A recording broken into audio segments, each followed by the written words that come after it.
Well, you know, as many of you probably know, the words that we choose are very important. The words that we use are very important. Although our next presenter would probably tell you the words use us.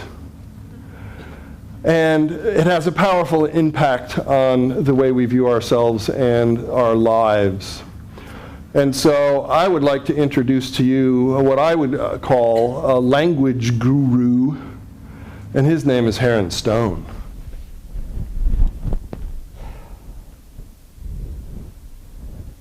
How many people, if you're under 25, hold your hands up. Oh, cool. Good. You guys aren't totally brain dead yet. It's getting late, though. You know, it's your time is running short. I guess I should start by explaining the title of this talk, Beyond Adultery. I'm talking about adultery in the terms of becoming an adult. Thou shalt not commit adultery. Thou shalt not grow up. A grown-up, grown is the past participle of grow, someone who is no longer growing. And the very idea of adulthood is problematic, because I think there's something, I don't think I know, there's something beyond sexual maturity. There's another stage of development that is quite natural for human beings, but it's repressed in almost all cultures because of this idea of adulthood, that somehow, you know, you reach this point and that's it. You know, now I'm an adult and the rest of my life is just working out this adult thing. And if something really momentous starts to shift in you, we usually repress that. And what's called enlightenment, awakening, all that stuff, I see really as just a sort of normal, what I call epistemological maturity. It's an understanding about the nature of language and who we are and how we think and the relationship between the languages that we use, the way we talk, and our experience. And actually, there's one thing I'm going to repeat here a bunch of times tonight, and I'll start right now. The voice in your head is not something you are doing. It's something that's happening to you.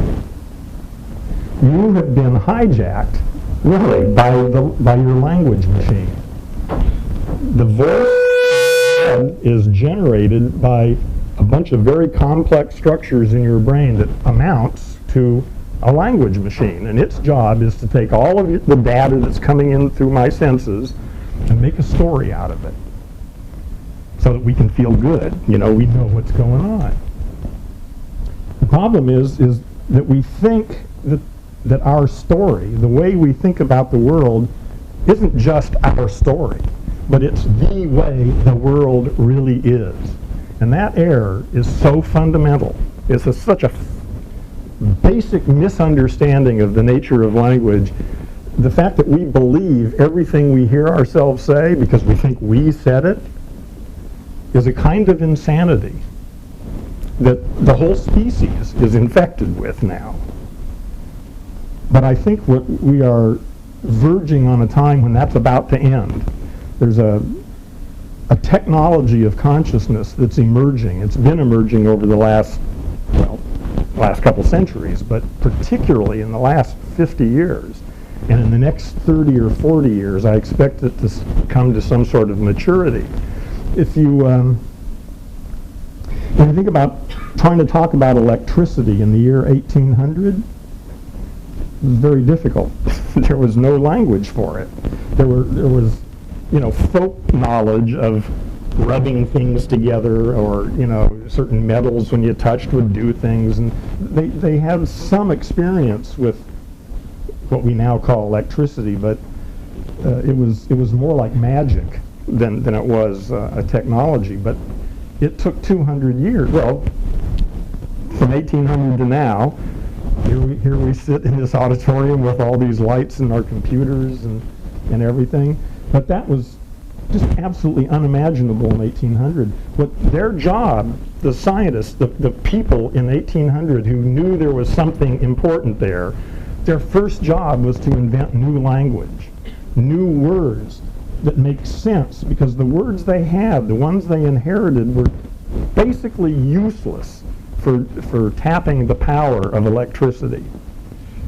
But over over 200 years, thousands of individual people from around the planet who are doing their little experiments and writing them up and making up new language all along the way, a new way of thinking about this stuff began to emerge, and you can see the results of it. What I'm suggesting is that we are on the verge of a technology of consciousness that is probably 30 to 50 years out, but it's in all of your lives. It may come sooner than that, but I don't, who knows. But what we've learned about the brain and, well, the whole thing in cognitive science, I mean, there aren't any theories now that nobody's in agreement about anything. The whole thing is just up in the air. It's a time of immense change and growth and new learning, and nobody's actually begun to really integrate it yet. But that's going to happen. With the power of computers and with all the people doing these studies, increasingly there's going to be a technology of consciousness. And that a lot of the stuff, in fact, I would say all of the stuff that we worry about, the stuff we go to shrinks or pastors or to talk about, or our friends, and the problems we have in our life with our friends and with everything else that bugs us, most of that stuff is completely unnecessary and useless. It's created by the fact that we're telling ourselves stories that are so out of touch with what's actually going on in the world that it just gets us more and more screwed up. But we're beginning to wake up from that. And now I need to look at my notes.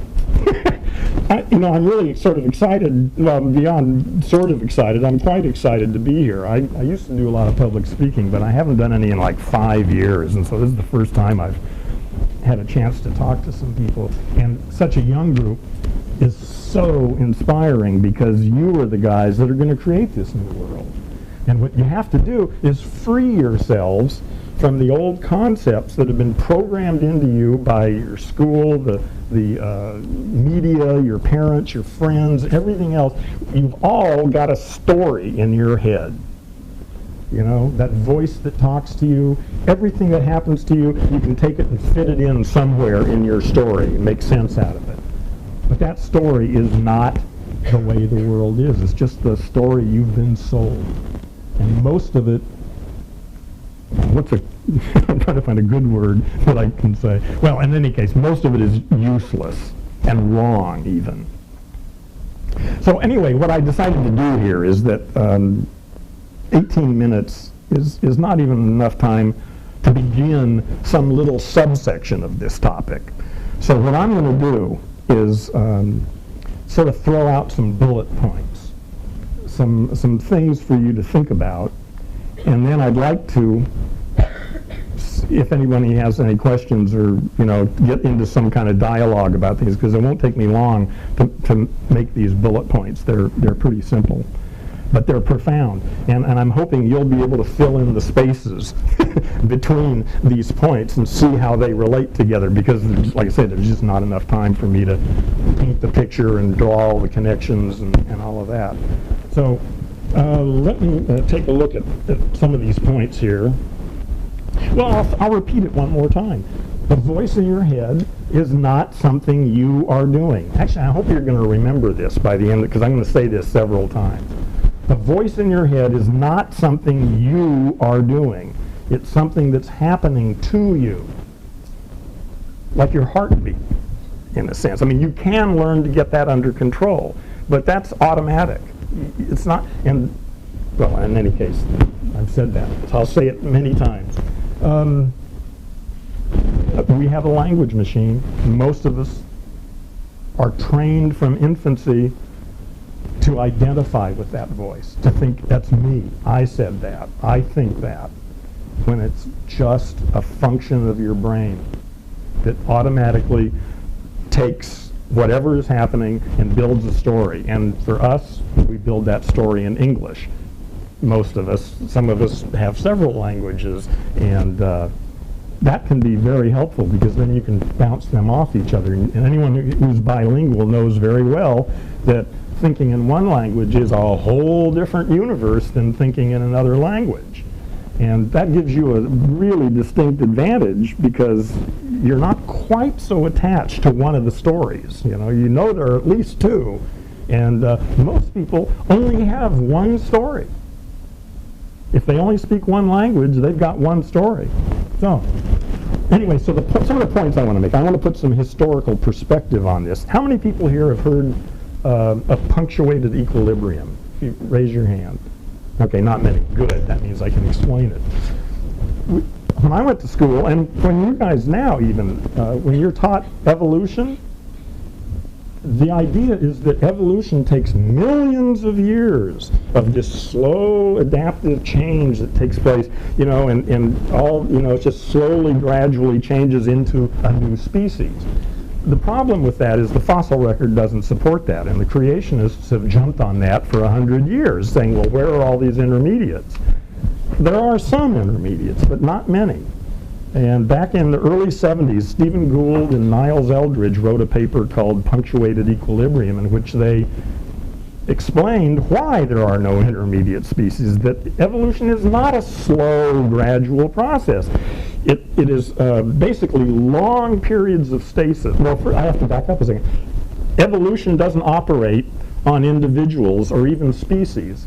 Evolution operates on ecosystems.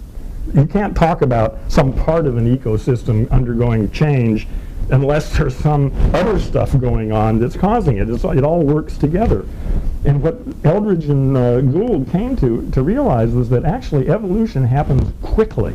There are long periods of stasis where these ecosystems stay, they have waves, they move up and down a little bit, but they're pretty much the same until something happens, nobody knows what, some parameter gets pushed too far, whatever, and the whole system goes into chaos. New species emerge, old species die off, and then it reaches a new stability and it stays stable again for millions of years. Okay? And the time period for this, instead of millions of years, is between, well, it depends on the species and the life cycle time, but between hundreds and maybe 20 to 50,000 years, 50 at the outside. But these things happen really fast in geological time. When you're talking about a 4.7 billion year old planet, 50,000 years is like that. It's nothing. And it's just so obvious that we are now living in one of those punctuations. And it began, well, you can draw different points, but probably it began somewhere between, say, 30,000 years ago. You can go back and see the cave paintings in France and all that, and you can say there's clearly something going on here that's different. You can go back further, you can bring it up closer, but in any case, even if it's as much as 30,000 years, that's so within the range of punctuated equilibrium, and it's accelerating. The change, and some people have called this well, there's been a number of names calling it the Noazenic era, that it's actually a new era of Earth's development that we are approaching. My sense is this is going to culminate in the next 30 to 50 years, in the lifetime of most of the people here. We are going to see basically the end of civilization as we know it, and the beginning of something entirely different, the first global, high-tech, enlightened civilization. One of the things that has to happen for us to do that is we need to wake up from the trance of language forever. See, language is usually thought of as primarily a communication tool. I don't think that's true. I think that language is primarily a navigation tool. It's a tool that all animals possess, even mosquitoes. It's a way for them to experience their experience their experience, whatever is going on, and sort of chunk it into meaningful units. If you see a bug walking around, oh, I see, that's it, I can't talk here, okay. It started with me, I started wondering, how does a bug know where it's going? You ever see bugs walking around in your backyard, you know, and you think, they look like they know where they're going, you know? They got a home somewhere. How the hell do they even find it with a brain the size of a bug? Well, they do. They have some sort of internal mapping mechanism that allows them to negotiate their environment and survive. That is the basis of language, is taking sense data and chunking it into meaningful units. And that may be related to Chomsky's deep structure stuff, if there are any linguists here. But the point is, well, what is the point here? These are bullet points, so I can't really go in too much on this. Well, let's just go on. That's enough to provoke some questions in the meantime. Oh yeah, this idea of something beyond sexual maturity. I think this is absolutely crucial. Everybody, almost everybody, really thinks it's over by the time they're 25. You know, this is it. Now it's just sort of filling in the blanks, and the idea that there's a momentous transformation that's, I mean, think about well, we've sort of eased the transition into sexuality, and we accept that. We look forward to it as children. Or I don't know if we look forward to it, but we know about it, and we know it's coming. And when the changes in sexual maturity appear, we're ready for it. But we are programmed to stop after that. What people call enlightenment or awakening, all these things, these Buddhist words that float around so easily these days, they're steeped in all this mystical, you know, stuff, you know. And my sense is it's not that way at all. It's really this epistemological maturity. It's really just waking up to the fact that the voice in my head is not me. It's something happening to me, and it's up to me to take responsibility for that. I just got the light for 2 minutes, so I want to hear something from somebody who's got a question or a challenge or anything. Please, come on, help me. I didn't get to, I knew I wouldn't get to most of the stuff I wanted to get to, but who's got a question? Come on. Ah, good. I'm 61. I wish I was 25 again. But I have a nephew that's mentally ill, and he's your voice. Yeah, yeah. So you talk about this. Yeah. And I know so what is that explanation? Yeah, no, that's a really good question. There's a book by a guy named Julian James called The Origin of Consciousness and the Breakdown of the Bicameral Mind. Long title. But he talks about that the ancient, when you read like the ancient Greek texts, people didn't make decisions. Their gods made decisions. They had voices. They heard voices. It's a new thing. It's what I call Adam's error, is that Adam was, you know, if you accept or think about that story, the first man, he was the first guy who realized the voice in his head was, or came to the idea that the voice in his head was him. Everyone else thought it was the tree spirits or the ancestors or the king or something like that. But there are still some people who hear those voices as something other and then give it great authority. Yeah, that's a great question. Yeah, thank you. Yeah, yeah, yeah. Yeah. Voice. You say that the breakthrough is when you start questioning it, challenging it, or being at least, I guess, aware of where it is. Right. To me, it's really like breaking the identification with it. It's getting that it's something other. It's not me. It just happens. I have no idea how I do this. I come up here, I start flapping my jaw. I don't even flap my jaw. It just all happens. My language machine takes care of it. It's way too complex to control my diaphragm and my lips and all these muscles and to try to do what I'm doing. It's all handled by a bunch of automatic routines that are in my language machine. And so the big deal is to start questioning it when you hear yourself, especially if you hear when you're upset, if your language machine is going off, and is to just stop from that. Just stop and go, what the hell is that? You know, where did that come from? And the more you watch that stuff, the more you begin to notice it. And the more you get, and you see it in other people.